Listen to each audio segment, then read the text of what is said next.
ළමයි අද අපි කතා කරන්න යන්නේ පෘථිවියේ ව්‍යුහය හා සංගීතය කියන පාඩම. ඒ කියන්නේ 12 වසරේ දෙවැනි පාඩමේ විස්තර තමයි අපි බලන්න යන්නේ මේ වීඩියෝ එක තුලින්. ඉතින් පෘථිවියේ ව්‍යුහය හා සංගීතය ගැන කතා කරනකොට A-level geography ළමෙක් විදිහට ඔයා අනිවාර්යයෙන්ම දැනගෙන ඉන්න ඕන දේවල් ටිකක් තියෙනවා. ඒ තමයි පෘථිවිය නිර්මාණය වුණේ අදට වසර කීයකට පෙර කාලයේද කියන එක. ඒකට අපිට උත්තරේ විදිහට ගන්න වෙන්නේ පෘථිවිය නිර්මාණය වෙලා තියෙන්නේ අදින් වසර මිලියන 4600කට පමණ ඉහත අතීතයේදී. එතකොට මේක අපි ලියනකොට මිලියන 4.6 කියලා තියෙනවා. සාමාන්‍යයෙන් මේක MCQ වලට අහන ප්‍රශ්නයක්. ඔයා අනිවාර්යෙන් දැනගෙන ඉන්න ඕනි ප්‍රශ්නයක්. එතකොට තව ප්‍රශ්නයක් එනවා මේ විදිහට. සෞරග්‍රහ මණ්ඩලයේ තවත් ග්‍රහලෝක ගොඩක් අතරේ පෘථුවිය විතරක් මනුෂ්‍යයාගේ සම්භවය සිද්ධ වෙන්න සුදුසු ග්‍රහලෝකයක් බවට පත් උනේ කොහොමද? මොනවාද මේකට හේතුව කියන එක තමයි අපි බලන්න ඕනේ. එතකොට පෘථුවිය සූර්යයා අතර තියෙන දුර ගත්තොත් අනිත් ග්‍රහලෝක වලට සාපේක්ෂව හරි සමාන්තර දුරකින් තමයි පිහිටන්නේ. වැඩියෙන්ම ළඟකත් නෙවෙයි දුරකත් නෙවෙයි. එතකොට හිරු එළිය ලැබෙන විදිහ ඊළඟට පෘථිවියේ හා ගුරුත්වාකර්ෂණයෙන් බැඳිලා තියෙන වායුගෝලයේ ලක්ෂණ. වායුගෝලයේ අඩංගු වාතය සංඝටක මොනවද? ඒ දේවල් බලපානවා මනුෂ්‍යයාගේ සම්භවය පෘථිවිය තුළ සිද්ධ වෙන්න. එතකොට ඊට අමතරව පෘථිවියේ තියෙන හිතකර දේශගුණය සහ ජලය කියන සාධකත් මේකට බලපාලා තියෙනවා. අපි දැන් අද කතා කරන්න යන්නේ පෘථිවියේ ව්‍යුහය හා සංයතයනේ. එතකොට පෘථිවියේ ව්‍යුහය හා සංයතය ගත්තාම පෘථිවිය අභ්‍යන්තරය මොන වගේද කියලා තමයි අපි අද හොයන්න යන්නේ. පෘථිවිය අභ්‍යන්තරය ගැන හොයන ප්‍රශ්නය පටන් ගත්තේ ඊට ගොඩක් ඈත අතීතයේ ඉඳලා. එතකොට පෘථිවියේ අභ්‍යන්තරය ගැන පරීක්ෂණ කරපු විවිධ භූවිද්‍යාඥයින්ගේ මත අනුව අපි දැන් වෙනකොට හදාගෙන තියෙන සංකල්පය ඔස්සේ තමයි අපි අද ඉගෙන ගන්නේ. එතකොට පෘථිවි අභ්‍යන්තරය පිළිබඳ සාක්ෂි ගවේෂණය කරන ප්‍රධාන කොටස් දෙකක් තියෙනවා. ඒ කියන්නේ ඍජුවම පෘථිවියේ අභ්‍යන්තරය ගැන අපිට සාක්ෂි හම්බ වෙලා තියෙනවා. රන් ආකර සහ ආකර කර්මාන්තය ආශ්‍රිතව. ආකර කර්මාන්තයේදී වෙන්නේ පෘථිවියේ අභ්‍යන්තරය ගැන පෘථිවිය අභ්‍යන්තරයට කැණීම් සිද්ධ කරන එකනේ. එතකොට කෝලා රන් ආකරය ඉන්දියාවේ මයිසූර් වල තියෙන සහ දකුණු අප්‍රිකාවේ තියෙන රන්නාකර ආශ්‍රිතව තමයි මෙම සාක්ෂි හම්බ වෙලා තියෙන්නේ. එතකොට වක්‍ර සාක්ෂි විදිහට අපිට හම්බ වෙනවා ගිනි කඳු, දිය උල්පත්, තුණු දිය උල්පත්, ගීසර වගේ දේවල් සහ භූකම්පා වලින් ඇතිවෙන සමහර සාක්ෂි අපි හඳුන ගන්නවා. පෘථිවියේ ව්‍යුහය ගැන හොයාගන්න පුළුවන් හොඳ සාධක විදිහට. එතකොට පෘථිවියේ කොටස් අභ්‍යන්තරයේ ප්‍රධාන කොටස් තුනකට බෙදලා අපිට අඳුරගන්න පුළුවන්. පළවෙනි කොටසේවත් මතු පිටම තියෙන කොටස තමයි පෘථිවි කබුල. ඒක ගොඩක් තුනී ස්තරයක්. ඊළඟට තියෙනවා ප්‍රාවරණය. ඊට පස්සේ හරය. හරය කොටස් දෙකකට අපි ප්‍රධාන වශයෙන් දකිනවා. පළවෙනි එක අභ්‍යන්තර හරය, ඊළඟ එක බාහිර හරය. එතකොට මේ පෘථිවියේ තියෙන ප්‍රධාන කොටස් වලට අමතරව මේ කොටස් දෙකක් අතර මැද තීරු. අතර මැද කලාපය අපි හඳුන්වන්නේ අසන්තිතික කලාප විදිහට. එතකොට මේ හැම කොටසක් අතරම අසන්තිතික කලාප පිහිටලා තියෙනවා. ඉතින් අපි මේ අසන්තිතික කලාප මොනවද කියන එකත් අනිවාර්යෙන් මතක තියාගන්න ඕනේ. දැන් අපි බලමු පෘථිවියේ කබොල ගැන. හරි. පෘථිවියේ කබොල ගත්තාම පෘථිවි කබොල කියන්නේ පෘථිවියෙන් සමස්ත බරෙන් ගත්තොත් 100ක විතර සංගීතයක් අඩංගු වෙන 100ක පෘථිවියේ බර තියෙන කොටසක්. ඒ කියන්නේ සමස්ත පෘථිවියත් එක්ක ගත්තොත් බරින් ඉතාම අඩු කොටස තමයි පෘථිවි කබොල කියලා කියන්නේ. එතකොට කබොලේ ප්‍රධාන කොටස් දෙකක් තියෙනවා. පළවෙනි එක සියල් ස්තරය, දෙවෙනි එක සීමා ස්තරය. සියල් ස්තරයේදී කරන්නේ මහද්වීපික කොටස් පවත්වාගෙන යන එක. සීමා ස්තරය කියන්නේ සාගරික කොටස් වල තියෙන පෘථිවි කබොල. එතකොට පෘථිවි කබොලේ මතු පිට අපිට දැක්කම ප්‍රධාන කොටස් දෙකක් තියෙනවනේ. මුහුදු තියෙනවා, ගොඩබිම් තියෙනවා. එතකොට මේ ගොඩබිම් හැදලා තියෙන්නේ සියල් ස්තරෙන්. සියල් ස්තරයට කියන්නේ මහද්වීපික කබොල කියලා. මහද්වීපික කබොලට මේ නම වැටෙන්න හේතුව සිලිකා සහ ඇලුමිනියම් කියන සංඝටක එකතු වෙලා නිර්මාණය වීම නිසා. ඊට පස්සේ සීමා ස්තරය. සීමා ස්තරය කියන්නේ සාගරික කබොල කියන එක. සාගරික කබොල හැදලා තියෙන්නේ සිලිකා සහ මැග්නීසියම් කියන සංඝටක එකතු වෙලා. එතකොට මේ පෘථිවි කබලේ තියෙන ප්‍රධාන විශේෂත්වය තමයි මෙන්න මේ කොටස් දෙක අතර තියෙනවා අසන්තතික කලාපයක්. මෙන්න මේ අසන්තතික කලාපයට අපි කියන්නේ කොන්රඩ් අසන්තතික කලාපය කියලා. ඒ කියන්නේ පෘථිවිය මතු පිටින් ගත්තාම පළවෙනියටම අපිට හම්බ වෙන අසන්තතික කලාපය තමයි කොන්රඩ් අසන්තතික කලාපය කියලා කියන්නේ. එතකොට අපි තවත් බලන්න ඕන විශේෂම කාරණාවක් තමයි මේ සියල් ස්තරයේ සීමා ස්තරයේ ගැඹුර මොන විදිහටද විහිදෙන්නේ කියලා. කබල කියන එක හැම තැනදීම සමාන ගැඹුරකින් විහිදිලා නැහැ. ඒකට මේක ස්වභාවික නිර්මාණයක්නේ. එතකොට සියල් ස්තරය කියන එක අපි විහිදිලා තියෙන්නේ කිලෝමීටර 60ක් පමණ ගැඹුරට පෘථිවි මතු පිට ඉඳලා. සීමා ස්තරය කිලෝමීටර 5ක් පමණ ගැඹුරට තමයි විහිදිලා තියෙනවා කියලා අපේ විද්‍යාඥයන් හඳුනාගෙන තියෙන්නේ. එතකොට ඔය ටික තමයි අපි ප්‍රධාන වශයෙන් පෘථිවියේ හරයට හා ප්‍රාවරණයට කලින් කබලේ අපි අඳුනගන්න විශේෂ ලක්ෂණ ටික. එතකොට අපි ඊළඟට බලමු පෘථිවියේ මේ මහද්වීප ක්‍රියාකාරීත්වය සිද්ධ වෙනවා ඔයගොල්ලෝ දන්නවනේ. මහද්වීප වලට පෘථිවිය බෙදලා තියෙනවානේ මේ භූතැටි වලට.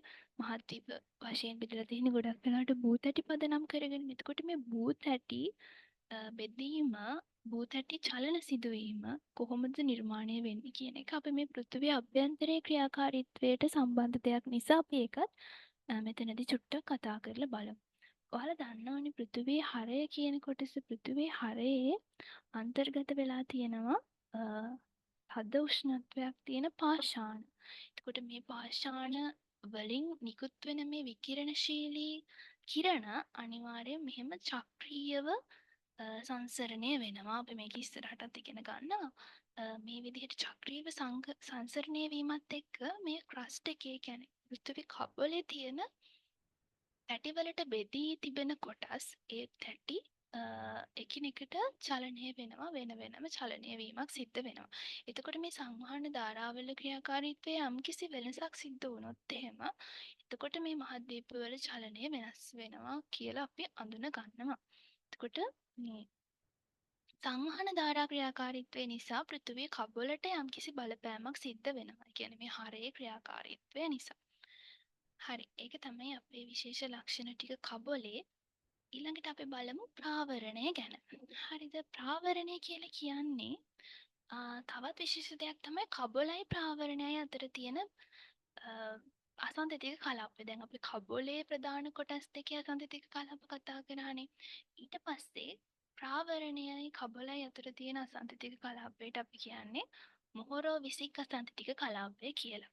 හරිද? එතකොට මොහොරෝ විසික් අසන්තතික කලාපයේ ඉඳලා කිලෝමීටර 2650ක් පහළට ප්‍රාවරණය විහිදිලා තියෙනවා. පෘථිවිය හරය දක්වා මොහොරෝ විසික් අසන්තතික කලාපයේ ඉඳලා හරය නිර්මාණය වෙන අසන්තතික කලාපය දක්වා තියෙන දුර තමයි කිලෝමීටර 2650. මේ 2650 කියන එක ඔයාලා හොඳට මතක තියාගන්න ඕනේ.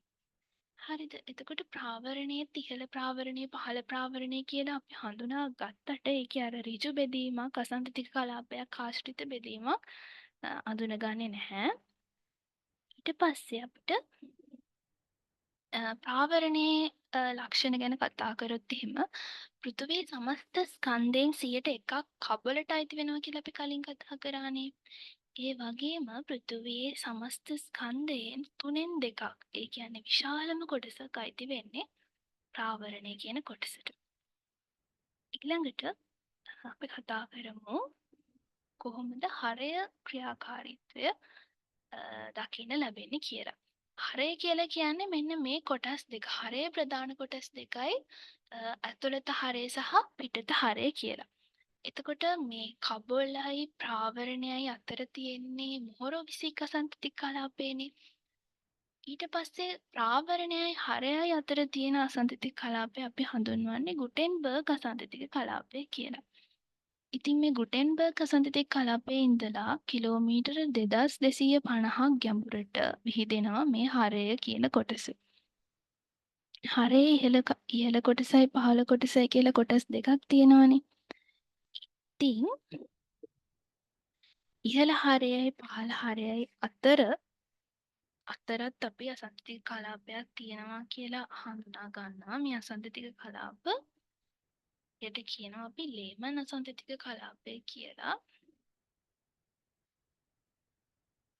පෘථිවිය අභ්‍යන්තරයේ උෂ්ණත්වය ගැන කතා කරොත් පෘථිවිය අභ්‍යන්තරයේම උෂ්ණත්වය කියන්නේ ඇතුළත හරයේ උෂ්ණත්වය සෙල්සියස් අංශක 6000ක් පමණ ඉහළ අගයක් ගන්නවා.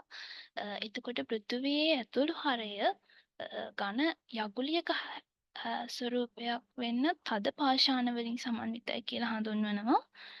ඝන යකඩ හා නිකල් වලින් තමයි මේ ඇතුළත හරය හැදිලා තියෙන්නේ. එතකොට පිටත හරය හැදිලා තියෙන්නේ ද්‍රව යකඩ හා නිකල් වලින්. එතකොට මේකට හේතුව වෙන්නේ පෘථිවියේ භ්‍රමණය කියන සංකල්පය.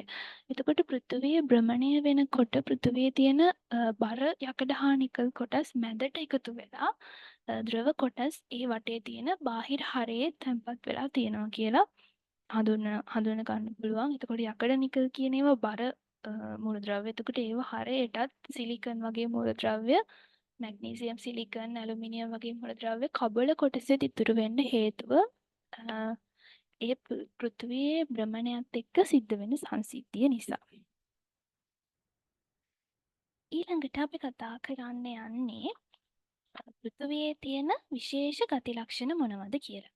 පෘථිවියේ තියෙන විශේෂ ගති ලක්ෂණ මොනවද කියලා බලද්දී පෘථිවියේ අභ්‍යන්තරය මෙන්ම බාහිර ස්වරූපයයි නිරන්තරයෙන් වෙනස් වෙන සුළුයි. කියන්නේ මම කලිනුත් කතා කරා සංවහන ධාරා ආශ්‍රිත ක්‍රියාකාරීත්වයන් නිසා විවිධ අමුද්‍රව්‍ය මූලද්‍රව්‍ය වල ක්‍රියාකාරීත්වය නිසා මේ පෘථිවිය අභ්‍යන්තරයේ ස්වභාවයයි මතු පිට ස්වභාවයයි දෙකම නිරන්තරයෙන් වෙනස් වෙන සුළුයි. අපි දන්නවා ඕනම අවස්ථාවක භූමිකම්පා යමහල් විදාරණය වගේ දේවල් වෙන්න පුළුවන් කියලා.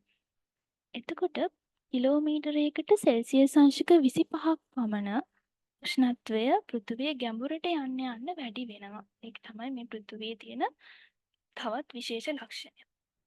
අපි ඒක හොඳට බලන්න ඕනේ මෙතනදී. ඒ කියන්නේ පෘථිවියේ මතු පිට ඉඳලා කිලෝමීටරයක් පහළට යනකොට සෙල්සියස් අංශක 25ක උෂ්ණත්වය ඉහළ යනවා. තවත් කිලෝමීටරයක් පහළට යනකොට තවත් සෙල්සියස් අංශක 25ක උෂ්ණත්වය ඉහළ යනවා. මේ විදිහට ඒකාකාරී අනුක්‍රමණයකින් උෂ්ණත්වය ඉහළ යාමක් සිද්ධ වෙනවා කියලා හඳුනගන්න බැරි වුණත් අනිවාර්යෙන්ම සෙල්සියස් අංශක 25කින් පමණ උෂ්ණත්වය වැඩි වෙනවා කියලා සරලව අපිට අඳුරගන්න පුළුවන්. මේක අනිවාර්යෙන් 25 වැඩි වෙනවා කියලා කියන්න බෑ. මොකද මේකේ සන්තතික කලාප තියෙනවා, විවිධ දේවල් සිද්ධ වෙනවා. ඒ නිසා ඒකාකාරී නැහැ. නමුත් සරලව ගත්තොත් අනුමාන වශයෙන් සෙල්සියස් අංශක 25 පමණ උෂ්ණත්වය ඉහළ යාමක් දකින්න පුළුවන්. ඊළඟට කිලෝමීටර් 700ක ගැඹුරකදී ඝන පාෂාණ තිබීමෙන් පෙනී යන්නේ ඒකාකාරී උෂ්ණත්වයක් කොහොමත් පෘථිවියේ ඇතුලේ තියෙනවා කියන එක නෙවෙයි. තේරුණාද? ඒ කියන්නේ පෘථිවියේ හරයේ කොටස ඝන වීමත් බාහිර හරයේ කොටස ද්‍රව වීමත් වගේ දේවල් වලින් අපිට පේනවා ඒකාකාරී උෂ්ණත්වයක් මෙතන නැහැ කියලා. මම කලින් කිව්වා වගේ තවත් විශේෂම ලක්ෂණයක් තමයි පෘථිවියේ අභ්‍යන්තරය කොටස සෙල්සියස් අංශක 6000ක පමණ විශාල උෂ්ණත්වයකින් දකින්න ලැබීම. අනිත් එක පෘථිවි පාෂාණවල තියෙන විකිරණශීලී මූලද්‍රව්‍ය නිසා තමයි මේ උෂ්ණත්වය සහ සංවහන ධාරා කියන ක්‍රියාකාරීත්වයන් ඇති වෙලා තියෙන්නේ. ඊළඟ තවත් විශේෂ කාරණාවක් තමයි පෘථිවිය අභ්‍යන්තරයට යනකොට පීඩනය එන්න ඉහළ යනවා. පෘථිවිය අභ්‍යන්තරයට යනකොට උෂ්ණත්වය වැඩි වෙනවා. ඒ වගේම පීඩනයත් වැඩි වෙනවා. එතකොට මේ පීඩනය අපි ගණනය කරද්දී පෘථිවි මධ්‍යයේ පීඩනය, මැද කොටසේ පීඩනය වර්ග සෙන්ටිමීටර එකකට කිලෝග්‍රෑම් මිලියන 3.15ක් විදිහට තමයි සලකන්නේ. එතකොට වර්ග කිලෝමීටර එකට කිලෝග්‍රෑම් මිලියන 3.5ක්.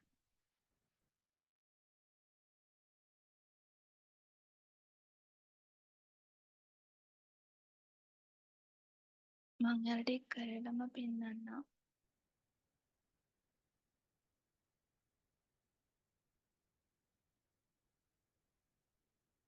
වර්ග සෙන්ටිමීටර එකකට වර්ග සෙන්ටිමීටර එකකට අපිට උෂ්ණත්වය දකින්න පුළුවන් කිලෝග්‍රෑම් මිලියන 3.1.5ක් බව මේක අනිවාර්යෙන් එනවා MCQ වලට. ඒ නිසා අනිවාර්යෙන් මේක බලා ගන්න. වර්ග සෙන්ටිමීටර එකකට කිලෝග්‍රෑම් මිලියන 3.1.5ක පීඩනයක් පහළට යන්න තියෙනවා. පහළ ඇතුළ කොටසේ තියෙනවා. එතකොට පෘථිවියේ බාහිර හරය තුළ පාෂාණ ද්‍රව තත්ත්වයේ තියෙන බවත් අභ්‍යන්තර හරයේ තියෙන පාෂාණ ඝන තත්ත්වයේ තියෙන බවත් මම ඔයාලට කලින් කිව්වා. ඒකත් මේ පෘථිවියේ තියෙන විශේෂ ලක්ෂණයක්. ඊට පස්සේ පෘථිවියේ රසායනික සංයුතිය ගැන කතා කරනකොට මැග්නීසියම් හා යකඩ කියන පාෂාණ බහුලවත් සිලිකන් පාෂාණයත් අනිවාර්යෙන් දකින්න ලැබෙන බව හඳුනගෙන තියෙනවා. එතකොට මේ පෘථිවියේ ව්‍යුහය හා සංයුතිය ගැන කතා කරනකොට තවමත් මේක සම්බන්ධව පරීක්ෂණ සිදු වෙමින් පවතිනවා. එතකොට පරීක්ෂණ මට්ටමේ තියෙන දෙයක් සහ දැනුම අලුත් වෙමින් පවතිනවා කියන එක අපි අමතක කරන්න හොඳ නැහැ. එතකොට තවමත් පෘථිවියේ අභ්‍යන්තරයට ඍජුව කැණීමක් සිද්ධ කරලා නැහැ. හරයට යනකම් කැණීම් සිද්ධ කරන්නේ නැහැ. ඒක කරන්න බැරි නිසා. ඉතින් පෘථිවියේ අභ්‍යන්තරය හා අභ්‍යන්තරය හා සංයුතිය ගැන මම හිතනවා ඔයාලට හොඳ අවබෝධයක් ලැබෙන්නේ නැති කියලා. මේක අනිවාර්යෙන් ආසාවෙන් ඉගෙන ගන්න පුළුවන් පාඩමක් නිසා මම බලාපොරොත්තු වෙනවා මේ වීඩියෝ එක ඔයාලා රස විඳින්න ඇති සහ ආදරෙන් ඉගෙන ගන්න ඇති කියලා. ඔයාලට එක්සෑම් වලට උත්තර ලියන එක ගැන දැනගන්න ඕන නම් මගේ channel එකේ තියෙන අනිත් වීඩියෝස් බලන්න. එතකොට ඔයාලට පේපර් එක ගැන හොඳ අවබෝධයක් ගන්න පුළුවන් වෙයි. Thank you.